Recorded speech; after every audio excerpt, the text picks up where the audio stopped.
How do you really know if somebody's alcohol or drug use or gambling is going to develop to a point where they need residential help for treatment?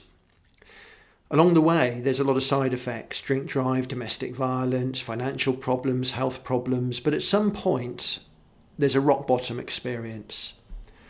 And I think one of the biggest regrets most families have is that along the way, they have to engage in their own form of denial around their friends and their family members. Things like minimizing, well, it's just a bad time they're going through. They'll get over it. They'll grow out of it.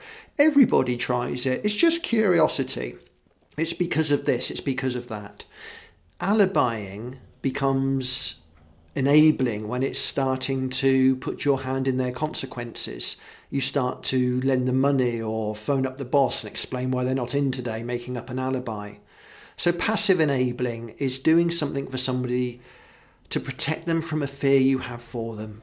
You're scared. You're worried that their reputation or their job role or their relationship. So we smooth things over. We try. It's human nature. We're not doing anything wrong. It's called love and care. But when drugs is getting a hand on your values and morals in the family, it starts to take a distorted role of love. It becomes enabling. It becomes surreptitious. It becomes controlling. And the worst thing is, of course, our bigger fears are what will happen. So we don't want to go there. We don't want to project into the future. We always want to minimize. It's human nature. A family intervention is when you actually step in and acknowledge that this isn't going to get anywhere better on its own. It's getting worse. And deep down, your worst fears could come true. They're not true yet, but they might do. So it's a form of seatbelt strategy to offer somebody help in the here and the now. Now, if they can't accept help or they can't acknowledge that the side effects of their drug use or alcohol use or gambling is causing problems, then you can start to also have a strategy around it. You can start to remove enabling but offer help. So family intervention meets you where you're at. It's very bespoke. It's very much on a continuum, on a spectrum. And for some people, that is, they need to go into drink and drug alcohol rehabs. For others, it's about families taking on a role of influencing behaviour, especially with youngsters, teenagers.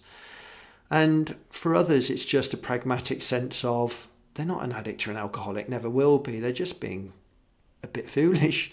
And it's time for them to wake up, grow up and get on with what they've got to do.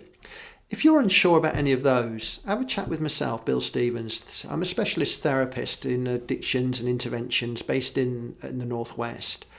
And for the last 25 years, I've been helping families prevent, intervene, recover from anything to do with drug or alcohol related consequences and side effects in family situations and for individuals. So give me a phone call on our free phone number. That's 0800 530 0012, or look on the website redchair.co.uk or theinterventionservice.co.uk. Apologies for that. I built them myself. So I'm a better interventionist and therapist than a web designer. And let's see whether we can help. And I could do a free 15-minute consultation. So if you just want to phone up and have a chat and check out what your situation is, be happy to help. All the best.